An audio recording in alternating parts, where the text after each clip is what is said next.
name is Allison. I am your seniors real estate specialist out of Benicia, California. I have my certified senior housing professional. I have my senior real estate specialist degree. This is my world. This is what I do. This is what I love. I love helping seniors and families figure out their next step, how they're going to downsize, move in with family, move into a senior living community, whatever that next step is that feels good, that feels right. I'm here to help navigate that. And in navigating that, it's teaching, the tools to either age in place or when all your money is tied up into your house, how do you utilize that? And so I love to network with other great senior resources to have in my back pocket to lead you to for all of the solutions to all of the issues that might come up.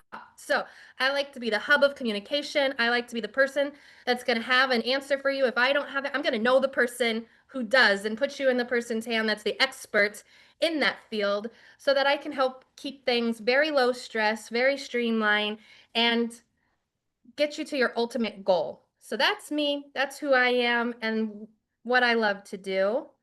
And then this is Jeff. I appreciate it, Allison, and then wonderful to be here with you guys. Thank you for having me. Much like Allison, I have committed for me, last 17 years to working solely with the senior community. I obtained my certified reverse mortgage professional credential approximately 9 or 10 years ago. As it stands today, there's only 200 or so approximately individuals in the country with that designation.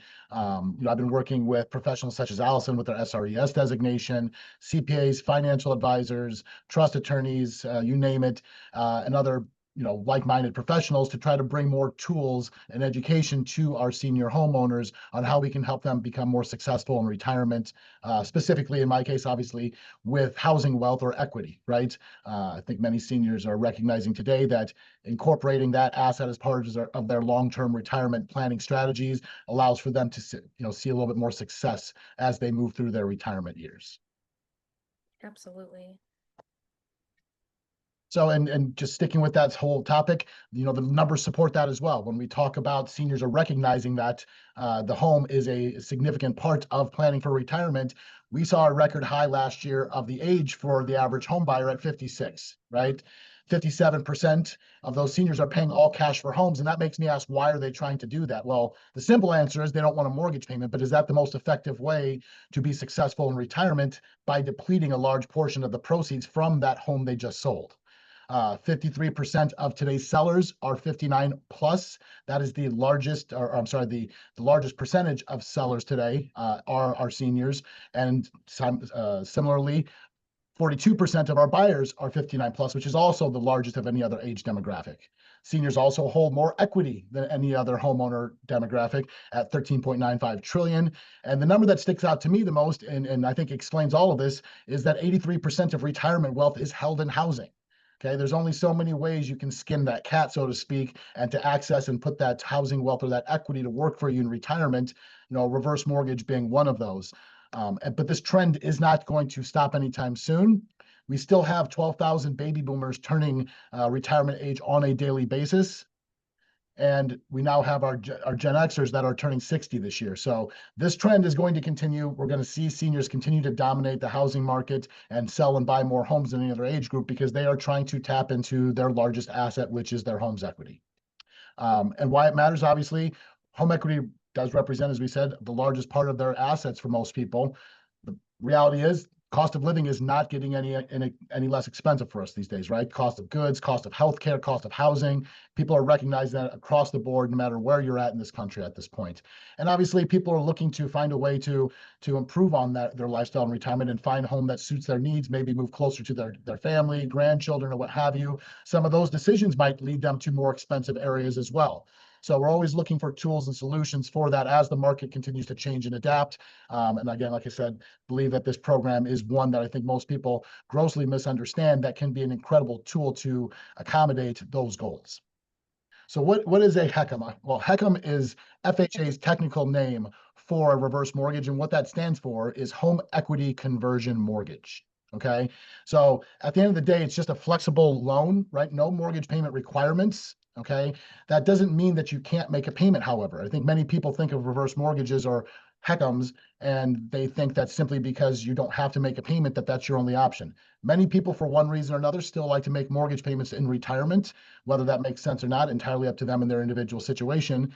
But if they feel like they want to, they still can make payments of any denomination. If they want to treat a reverse mortgage like a 30-year loan because it's easier to qualify for them, they can do that. If they want to treat it like an interest-only loan and just maintain a specific balance, they can.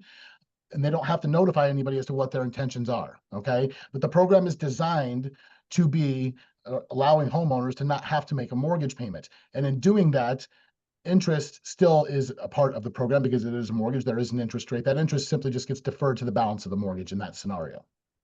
As far as a home using it as a purchase tool, it's much like any other purchase. There is a down payment requirement that is based upon the homeowner's age and interest rates, okay? The goal of that being is that homeowners can maintain more of the proceeds from their sale of their departure home instead of being all cash buyers on their new home and exhausting all of those funds. Just as an example, in most cases today, and it's a sliding scale, the older you are, the lesser down payment, but the average down payment is roughly 60% of the home's value for most seniors in today's market with a reverse mortgage purchase, allowing homeowners to keep 40% in many cases of the proceeds from the sale of their home in their pocket, or conversely, increase their purchase budget by up to 40% if they're really wanting to stretch that budget, maybe find their dream home in retirement, or simply because they have to move into, a home if they want to be by family with a little higher cost of living, accommodates those higher purchase points as well. So I always like to ask people, what they know about reverse mortgages, and I know Kyle's on here with us and Andrea's on here with us. If you guys want to chime in, whether it's through the messaging system or if you just want to mute yourselves, or give you a few moments, and if you guys don't want to speak up, that's perfectly fine as well, because I've heard everything that anybody could ever imagine bringing up about reverse mortgage. But if you guys want to chime in and tell us what you think you know about reverse mortgage, what have you heard, what do you know? Jeff, this is Kyle. I guess, could we back up? I didn't quite get that 60%, 40% for seniors. Could you touch base on that again? Sure, not a problem. So what I was trying to and again, just broad strokes, and we're going to get a little bit more specific as we move through the presentation, but just trying to understand how you can use a reverse mortgage as a purchase financing option. I think most people are confused by that because we're all familiar with it being used as a refinance tool on a home with an existing equity position, right? The home is worth X, you owe Y, right? And based upon that equity, we determine how much you're eligible to qualify for. A purchase is a little different. We have to create that equity position with our down payment on the home, okay? And what I was stating is that the average percentage of down payment on a purchase using a reverse mortgage is roughly 60% of the home's value that you're purchasing. Okay, now that number can adjust, like I said, based upon your age and where interest rates are at. Those are the two determining factors of what you're eligible to borrow with a reverse mortgage, whether it's a refinance or a purchase, right? Age is important because FHA uses the scale of 62 to 99 to determine life expectancy and therefore down payments, right? The longer you have to live, so therefore the closer you are to 62, the longer lifetime you have of deferring interest to the balance of the mortgage, therefore there needs to be more equity held in the home. So on a purchase, that would indicate higher down payments. Got to create more equity to fit in, and create that equity position to afford the deferred interest over the course of a lifetime. So just trying to give you a rough estimate of what that down payment might look like for the average homeowner or the average, someone homeowner out there shopping for a new home with the reverse mortgage. It's roughly 60% down payment of whatever that new home purchase would be. And then the financing, the reverse mortgage would cover the other 40%. That would be your loan. All right. All right. Hopefully that answered the question. And certainly we'll be touching on that as we go through, Kyle. You're gonna see a couple different examples and case studies that we give that kind of, I think once you guys see the application of it and see some numbers, that typically helps to tie together the concept with the application of it and bring it all together. Yeah, thank you very much, Jeff. My pleasure, Kyle. All right. So, what do we know about reverse mortgage? We can start with going through this, Allison, if you want to go to the next slide here. Like I said, I've heard it all in my 17 years. There is enough information out there. And unfortunately, you have uninformed people misinforming people as to what it is. Somebody will tell you it's the boogeyman. The other person tells you it's a unicorn and too good to be true. It's none of those things, right? So we're going to go through some of the things that we traditionally hear about the program, and maybe you have heard yourselves, and tell you what is what with regards to all of that, myths versus facts. So the number one is the bank owns my home, right? You hear that all the time. Either the government owns my home or the bank owns it, and they take it away at the end of the day, and the kids get left with nothing.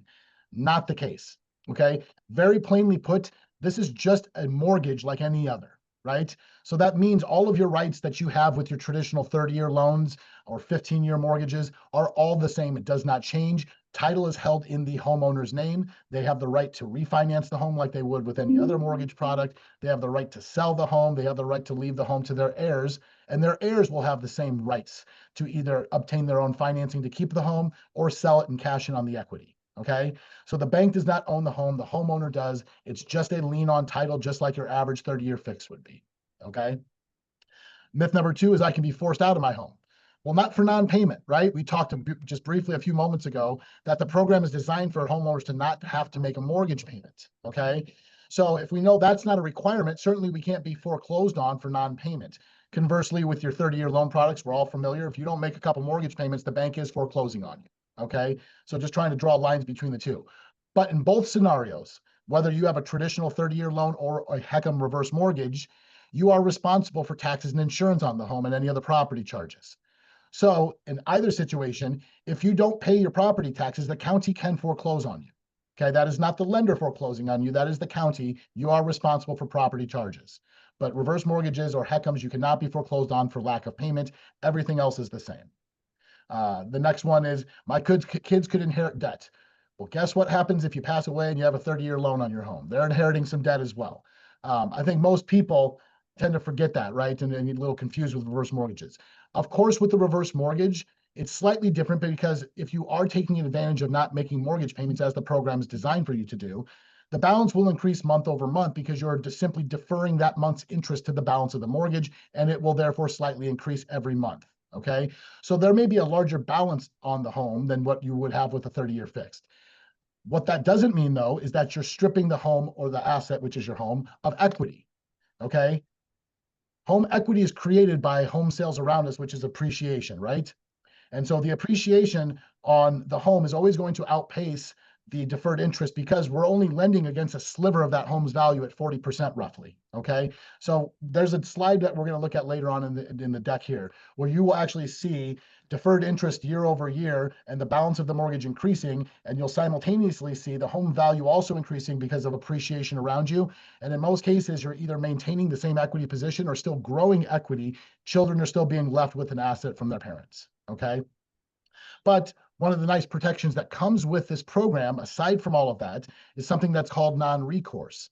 So the children are going to not be held to, if the home happens to lose a tremendous amount of value due to the market crashing like we saw in 2008, they won't be responsible for that negative equity. In addition to that, the children are also going to have 12 months extended to them of no mortgage payments themselves, so they're not financially burdened upon inheriting the property like they would be with a 30-year loan on the home, where they have to make a mortgage payment now on that inherited property before it gets foreclosed on while maintaining their own housing expenses. And we got Julia asking what our current interest rates on reverse mortgages. As of today, 6.125%. They're right there neck and neck with your traditional lending products for FHA loan products. Really good question, Julia. Sounds like they're slightly better. Yeah, we're getting there, right? We're inching towards 5%, which is a good thing, right? Yeah. Next one, HECM is a last resort. Not the case, right? I think people now today, again, and financial advisors are starting to recognize homes are assets. If you could think about it from this perspective, imagine a homeowner or a young adult putting money into a 401k year over year throughout their entire lifetime and then never touching any of that money. Well, that would make no sense. That's what homeowners have been doing with their homes for years. The difference being, which is why it's a head scratcher for me, is there's tax implications with your 401ks and your other traditional investment accounts, but not with homes. It's equity, not income. So when you're drawing funds out of a reverse mortgage, right, on your home, that is non-taxable.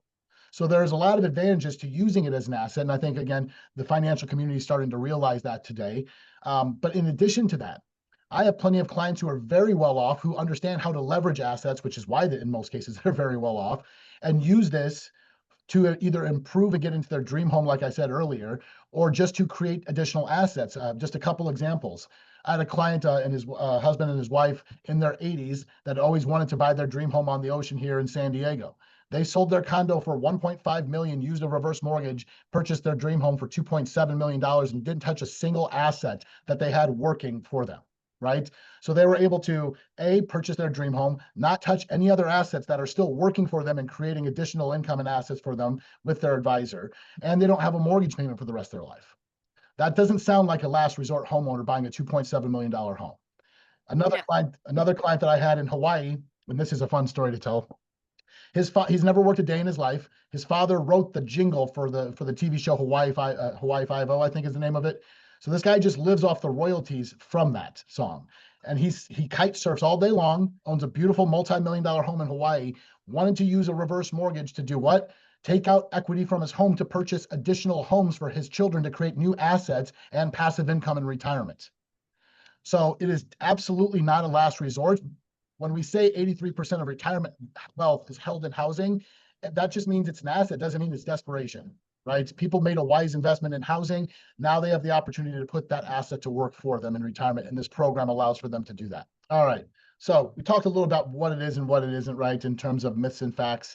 You know, with the goal and all of that being is for you guys to understand that it's not, like I said, the boogeyman. It's not a unicorn either, right? It's not a gotcha loan. The bank's not going to take the home. The kids aren't going to be left without. But how does it work, right? What is it? What isn't it? So again, at the end of the day, guys, it's just an FHA mortgage like any other mortgage. There's a lien on title. The homeowner still holds title to the home. Like I said before, they have all the same rights. They can refinance the home without penalty. They can sell the home and cash in on the equity themselves. They can leave the home to their heirs, and their heirs can either obtain their own financing to keep the home, or they can sell the home and cash in on the equity as well. Right? Those are our traditional rights. Now, in addition to that, there are some additional protections that don't exist with your 30-year loan products. We briefly talked about non-recourse before, but let's go over that again. That is the protection against the balance of the mortgage exceeding or being higher than the home's value. Okay. Now that's something that doesn't occur very often, but I think everybody on this call here was alive when 2008, when we saw the housing market collapse. When that happened, people lost so much equity or so much value in their home that their mortgage balances in some cases were greater than what their home was worth. Now, if you're in a traditional 30-year loan and that occurs, you're in some trouble because your solutions then are short sale, foreclosure, bankruptcy, or some type of predatory loan modification in most cases, right? With a reverse mortgage or a HECM, both homeowners or heirs are protected by non-recourse. And what it states is that you can never owe more than the current value of the home, no matter what happens or why. So if the housing market collapses again, we see some type of financial, catastrophe in the economy that affects housing, homeowners with a reverse mortgage and their heirs will not be affected by that and will not be responsible for any balance of the mortgage that exceeds the value of the home at that time. That's a really big protection, guys, okay? The next one is a credit line protection, okay? Credit lines that are attached to the reverse mortgage or HECM products are protected in that they cannot be taken away, they cannot be frozen, unlike some other mortgage products that we're familiar with, like home equity lines of credit, right? Most people know about HELOCs or home equity lines of credit, but the bank has the ability to freeze those. If you have a $100,000 HELOC, the bank can freeze that for any reason they want. For lack of usage, because the interest rates are volatile, a number of reasons. So it's like an umbrella that doesn't open in the rainstorm. Whereas that money is always protected in the reverse mortgage. If there are funds available, you will have access to them. Non-payment extended to the heirs. We talked about how they'll have 12 months themselves of not being required to make a mortgage payment upon inheriting the property. So they are not financially burdened like they would be inheriting a property with a 30-year loan and having to carry a housing payment for their own home, as well as the inherited property while they determine if they want to sell it or keep it. Okay. And then lastly, there's a required third-party counseling that is disinterested to the transaction and sponsored by HUD. And the importance of that is, number one, education, right? We want you guys making informed decisions. This is more of a tool than it is just obviously your standard 30-year fix, which we all understand. So we want you to fully understand the product for you to make an informed decision around it. In addition to that, and unfortunately, seniors find themselves to be the attack of a lot of fraud and bad actors. This is to make sure that you not only understand the decision you're making, but that you're the one actually driving the bus in that decision and not somebody else behind you trying to take advantage or gain access to your home's equity or your assets. So how does it work, right? We talk about, I said it a few times now, it's not the boogeyman, it's not a unicorn either. Most people say it sounds too good to be true. Why don't I have to make a mortgage payment? Well, again, it is a mortgage, therefore there is an interest rate. But very simply put, it's just a deferred interest loan. That means that you don't have to make a mortgage payment, but if you elect to not make one, the interest that you normally would be sending into the bank on a monthly basis with your check, that little bit of interest just gets added to the balance of the mortgage and it increases for every month that you choose to do that. So again, your mortgage balance, if you use it the way the loan is designed, will increase every month how much you owe, okay? Again, that does not mean that you are eroding or stripping equity from the home, because the home is still simultaneously appreciating. And at that point, it just becomes a game of compounding numbers. Compounding appreciation rates off a higher home value versus compounding deferred interest off a much lower number, which is the balance of the mortgage. Okay. But again, like we said before, you are welcome to make a payment with a reverse mortgage. There are no penalties to do that. You don't have to notify somebody of your intentions to make one. You can just flip flop every month. If you want to make a 30-year payment this month, make no payment the next month make an interest only payment. You can do whatever you want to with the mortgage. You have full autonomy as the homeowner as to how you want to treat it while you move through retirement and based on your needs at that time. Okay, so it can be whatever you want it to be. And we don't have to necessarily go through all of this, guys. And I think we're going to, Allison, hopefully send this out to everybody who's on the call. This is just, I always like to draw comparisons. I think you guys have hopefully picked up on that between reverse mortgages or HECMs and traditional mortgages, because I think people feel like they're so far removed from one another in terms of your rights as a homeowner and some of the features. So just quickly kind of going through it again. Both of them can be used, again, this is traditional loans, 30 years versus HECMs. Both of them can be used for refinancing and purchases. Both of them are just mortgages, which means it's just a lien on the property. It's recorded the same way.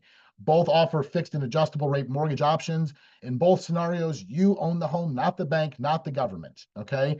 Monthly mortgage payments obviously are required with your traditional 30-year loans. They are optional with the reverse mortgage. Tax and insurance is a responsibility, as are any other property charges, no matter what kind of loan you carry as a homeowner. Property maintenance is required. You have to maintain your home. You cannot let it fall into disrepair. Okay. And that's true on both sides of the fence. How much you owe on a 30-year loan must be paid at the loan's maturity, right? Through the course of 30 years. Whereas reverse mortgages, the loan does not get paid in full until the last remaining homeowner passes away, or if you're still alive and you choose to sell the home, or the children inherit and sell it themselves. Okay. There is no due date for a reverse mortgage. It is meant to be for yours and your spouse's lifetime. Okay. And there are no prepayment penalties on reverse mortgages of any kind. So who qualifies, right? So there's a couple different versions of the reverse mortgage program. We said earlier, HECM, HECM stands for Home Equity Conversion Mortgage. That is FHA's version of the program. And at least one of the borrowers, meaning husband or wife or spouses, has to be at least 62 years of age. The other spouse can be younger. That is not a problem. We will qualify off the age of the youngest borrower, though. Okay. So again, if you have a husband who's 65 and his wife is 57, we're qualifying off the wife's 57 years of age, which means either on a purchase, larger down payment, because again, the younger you are, the larger the down payment, or in a refinance, there would be less money borrowed. Okay. But we do have non-FHA versions of the program, proprietary versions that will allow for us to do it all the way down to age 55. Okay. So we can accommodate outside of FHA's product pool as well. What type of homes qualify? Your traditional homes, right? Single family homes, condominiums, townhomes, 2 to 4 unit homes, some manufactured housing. The one thing that is a must in all versions of the program is that you must occupy the home for at least 6 months and 1 day out of the year as a primary residence. Okay. This cannot be done on an investment property. So the question is coming up, Yulia, what percentage of a home's value can be borrowed with a reverse mortgage at age 76? Again, it's probably going to be somewhere around 60. Again, it's a sliding scale, guys. 62 to 99 is the age range that they use for that scale. I would probably guess you can borrow somewhere around 62 to 60. I'm sorry, 40, probably 42, 43% of the home's value. Okay. There has to be at least, you're going to be somewhere around that 40% number. Okay. And when you get closer to 80 and 90, that's where you see a substantial shift in that. Other than that, it's your incremental increases in how much you can borrow based upon getting older.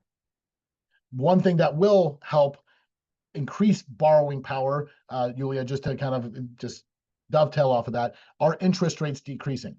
Interest rates play a major role in how much you can qualify for to borrow, because we're dealing with a deferred interest loan.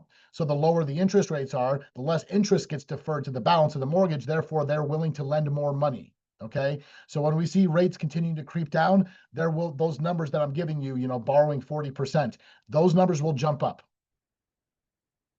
Next one, what tools are available to retain the home while moving to assisted living? It depends. If it's a full-time move to assisted living and you still have one spouse living in the home, that's not a problem. All borrowers are moving full-time into assisted living and they know they are not going to be returning to the home. This is a long-term move.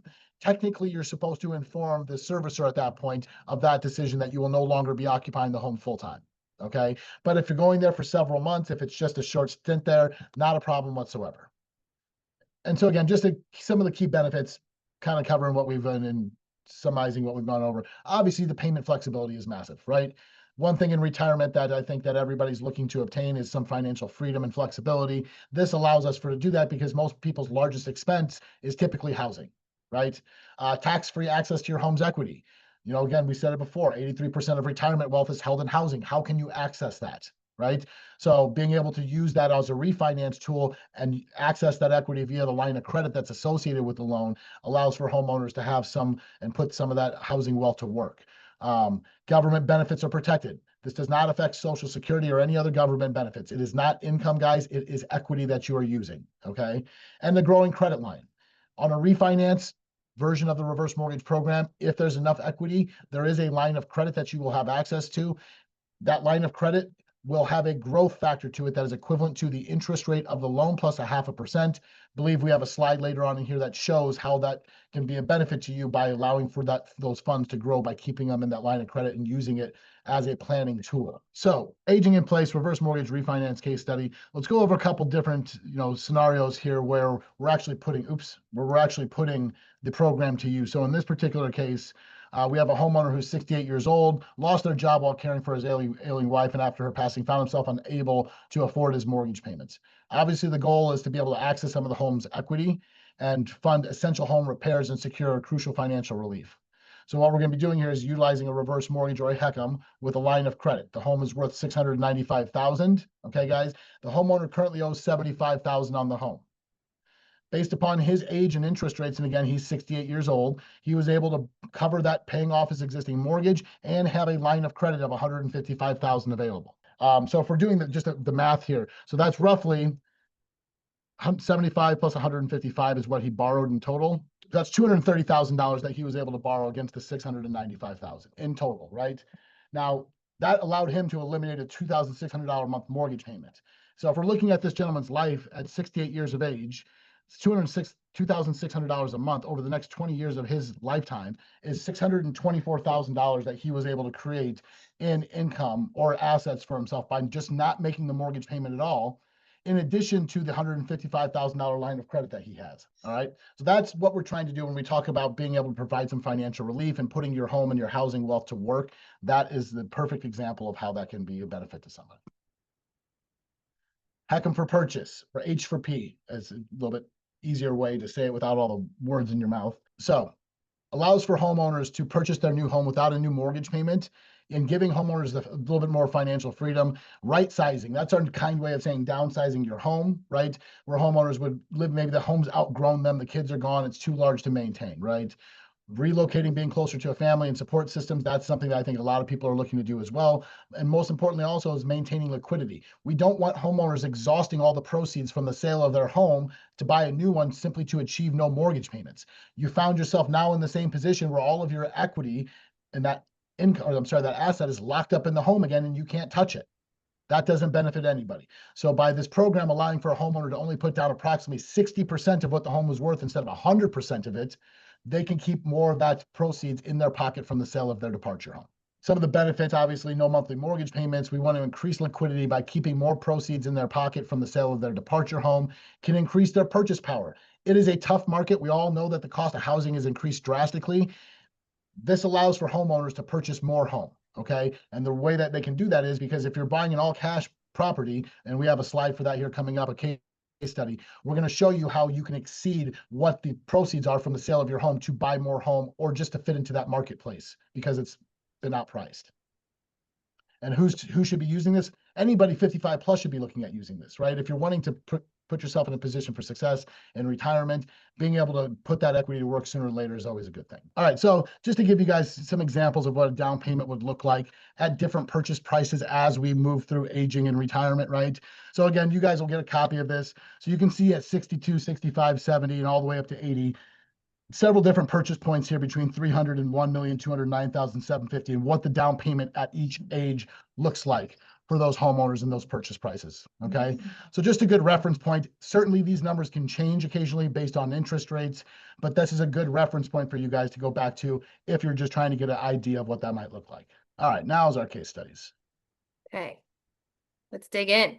All right. So we talked about downsizing or right sizing and creating liquidity for our homeowners in retirement.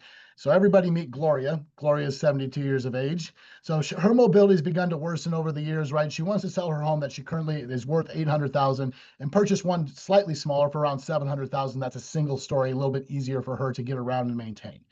Obviously, her goal is to keep as much of the proceeds from the sale of her home in her pocket as possible to create additional income for herself and liquidity and to pay for some of those medical needs as she moves through retirement. So, left side here, this is Gloria purchasing a home without a reverse mortgage. The right side is with the reverse mortgage. So you can see here, Gloria selling her home for 800,000 after she pays her seller's costs. She's going to net 752,000 approximately. We said the new home was for 700,000. So if Gloria did this as an all cash buyer, which is what this is, she'd walk away in her new home, no mortgage payments, and have kept $52,000 for herself. Conversely, had she used the HECM or reverse mortgage to purchase the home, again, same situation, everyone. She's selling her home for 800,000. After proceeds, she's going to net 752. The down payment she has to make on that new $700,000 home is 420,000. So she's going to keep in pocket $332,000 from the sale of her home versus the 52,000 had she been an all cash buyer. Does that make sense for everybody? Nice. Yeah, that's an incredible change in Yes. outcomes for Gloria. Yes. Does that make sense for everybody? She's only approximately putting down, roughly 60% of the home's value. That's what allows for her to keep more money in her pocket. Mm-hmm. And here's the next one where we talked about we can increase purchase power by up to 40%. So meet Ted and Mary, 75 and 77. Like we said before, we qualify off the age of the younger borrower, so we'll be using Ted's age.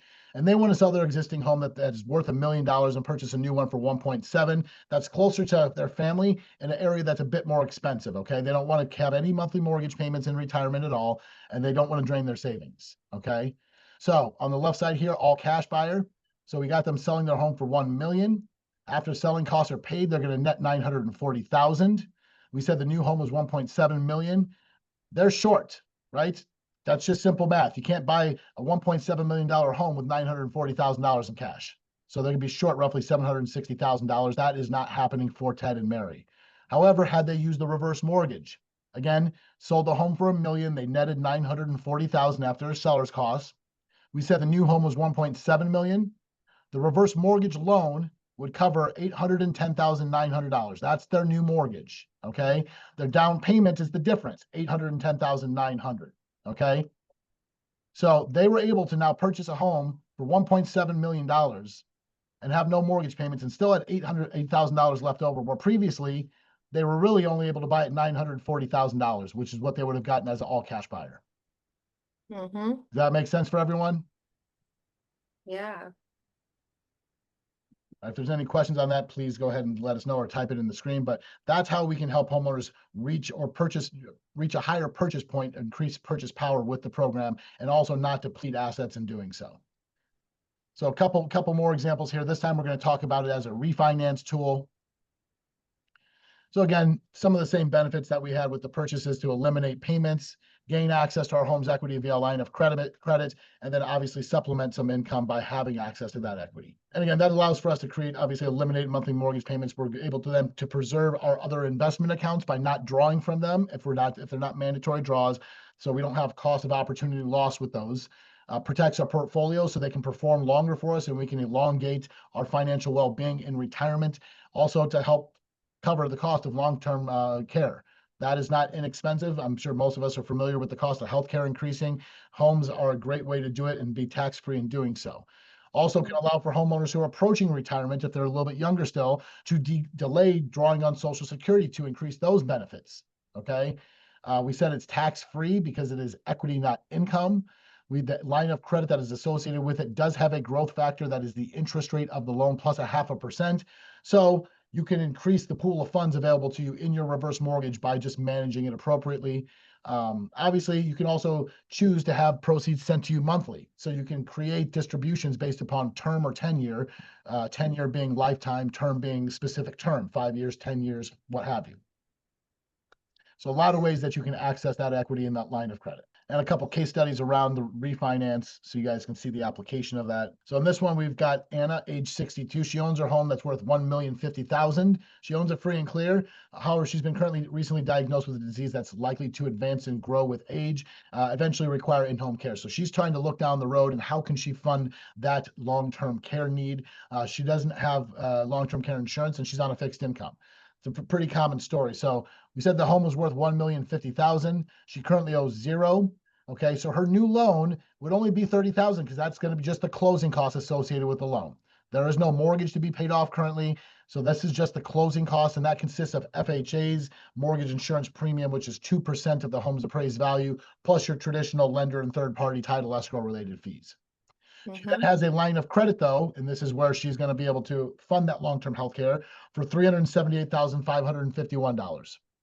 There's her healthcare needs. And if she lets that $378,000 sit for 15 years while she's still managing and living off her existing income, her fixed income, that, excuse me, that $378,000 will have grown to over $1 million, almost $1.1 million, because of the growth factor that I was explaining to you folks.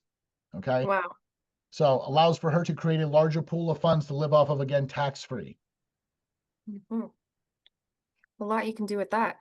Absolutely.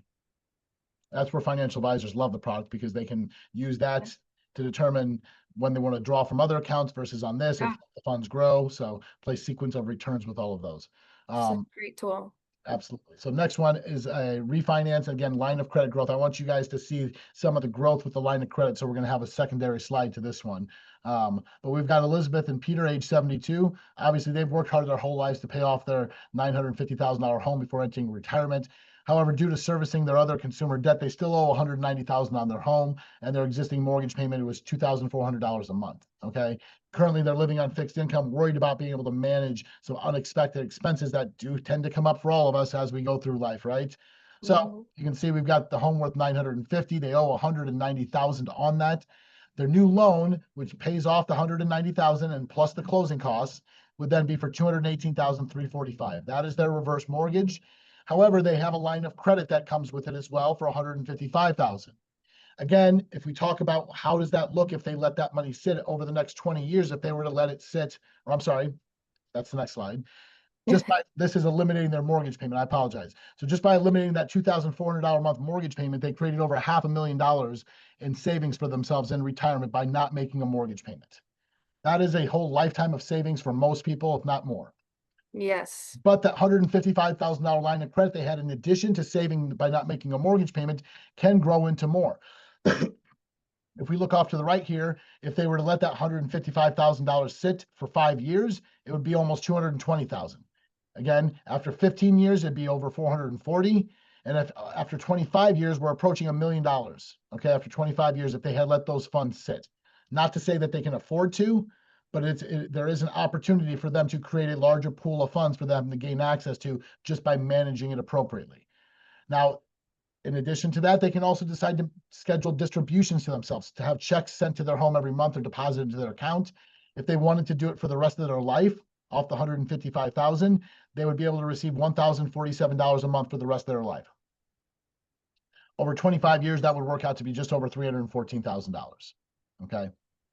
So not only is this program great in terms of eliminating a mortgage payment, which again is our largest expense in retirement. We said that they're going to create over $500,000 in savings just by eliminating that $2,400 a month in payments. But in addition, they could find themselves over the next 20 to 30 years having upwards of $1 million in additional home equity available to them that is tax-free to cover any other expenses in life or just to enjoy life and have a little bit more financial stability in it.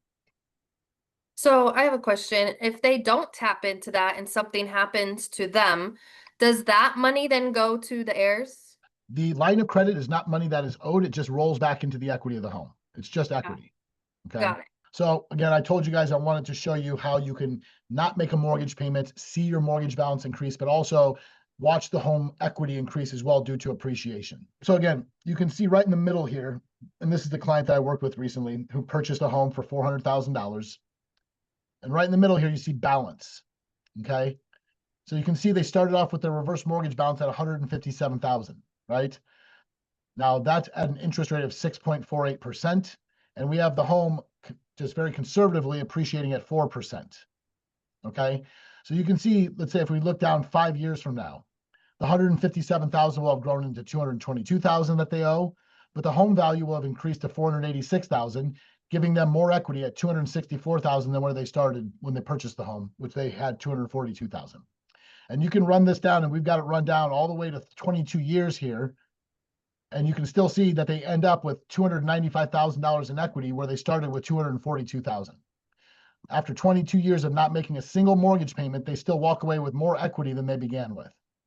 So the children will not be left with nothing. There will be equity in the home in most cases. Okay, there's some rare cases where maybe not, different circumstances, but in most cases, even if the appreciation rate is lower than the interest rate being deferred, your home will still grow in equity because it's just a law of compounding numbers. We're compounding growth of home value off a much higher number, which is property value, versus deferred interest off a much lower number, which is the balance of the mortgage. So I always like to say you kind of get to have your cake and eat it too. Yeah, I like how you ran this all the way down too, so you can see the full picture. Yeah, and I mean, we try to be accurate as possible here. Obviously, Yeah. appreciation is not a straight line, so we did some years at 4, a couple years at 5, dropped it down to 3, and so I Yeah. think it averages out somewhere around 4% appreciation overall. But it's important to see that because I think most people think that they just lose their home as an asset and the kids get nothing. Right. Just simply not the case. That's the biggest myth I hear. For sure. All right. So how long does this take? What does the process look like? Again, guys, it's very similar to a traditional loan process. In fact, the only part of it that's slightly different is that phone call, that counseling session that we discussed previously. Other than that, it's your standard application. It's your typical loan documents to be collected for identity, for income, for insurance on the home. And then we're ordering an appraisal, doing underwriting. And in most cases, we close within a couple of weeks to worst case scenario, 30 days. So I think there's a lot of misunderstandings too. People say they take 2-3 months to do, not the case. And so again, some of the takeaways, guys, financial flexibility being the number one thing, right? We want our homeowners to be healthy with their finances in retirement so they can afford some of those unexpected things that pop up, certainly to afford healthcare, but just live a better quality of life. It's supposed to be your golden years. And many homeowners just find themselves struggling financially and at no fault of their own because just the cost of living is increased so drastically. But like I tell my other homeowners, even if you haven't saved a lot of money or invested a lot in a 401k IRA, you purchased a home, you did a smart thing, you created a large asset for yourself, and we can help you find a way to make that work, right? Also gives you a lot of control over the home. Whereas with a 30-year fixed and your traditional loan products, you're painted into a corner as to what you can do. You have to send in a payment every month. This allows for homeowners to really dictate the terms of what they want the home to represent to them in retirement. We talked about how all of your rights as a homeowner for you and your heirs are the same. However, you get additional protections that don't exist as a homeowner with those other traditional lending products. And that you do own the home, not the bank, not the government. You can use it both for a refinance and a purchase, and allows for homeowners to create some additional options for themselves and reduce the stress from financial strain in retirement, right? When it comes to housing and stuff. So just, I think overall, a really incredible tool, more so than just a mortgage product that goes well beyond just home ownership. Absolutely, especially with somebody living on a fixed income and then things happen and they need more, healthcare, they need somebody to come in or they need even a modification to their home, Yeah, sure. Maybe they have stairs and they need a modification or something, you know, whatever it may be. This opens up that opportunity for them without stressing and putting things on credit cards and maxing things out and just spiraling. You use something like this and it works for you. Yeah, absolutely. Especially if you do it early on, right? I have a lot of people say, well, I don't need the money now. Yeah. Wonderful. So get the Right. reverse mortgage now. If you still want to make payments, do that. But at least then that line of credit is sitting there growing. You don't have to borrow against it yet. But Right. when you want to, that money is now grown, as we saw, hundreds of thousands of dollars. And now you have it there prepared like you did plan with all of your other retirement accounts. Yeah. Yeah, that's great. I definitely even learned a few things tonight too. I know the basics. You know, That's why I need you as the expert to come in and fill in all the rest of it. well, and it's difficult. We have to, like we said Yeah. before, Allison, and for everyone else here who wasn't on our call previously, Yeah. it's not a one phone call conversation where you can No. retrain your brain over all of this. So if you guys are still here and you're listening and you're still maybe a little confused or fuzzy on things, that's normal. You're not going to learn reverse mortgages entirely in one conversation. Certainly, I've been doing it for 17 years. So that's the point of this, though, is to get you guys some basic information. More than anything, let you know that it is a safe program designed to protect homeowners in retirement, and that we can help educate you guys further on this to see what opportunities it may present to improve your quality of life in retirement from a financial standpoint. Absolutely. And if you have any more questions, please feel free to reach out to myself or to reach out to Jeff. We will make sure anybody who signed up for this, we will get them access to the slides so that you'll have that to review. This is being recorded, and I always put it on my YouTube channel. So you can go to my YouTube channel.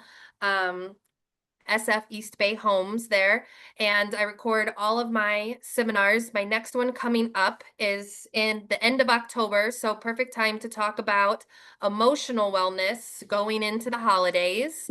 That'll be next, and like I said, if you need anything before then, give us a call, and we are happy to help. I appreciate you having me on, Allison, and thank you everybody for attending. Absolutely. Thanks, Jeff. Have a great night. Thanks, everybody.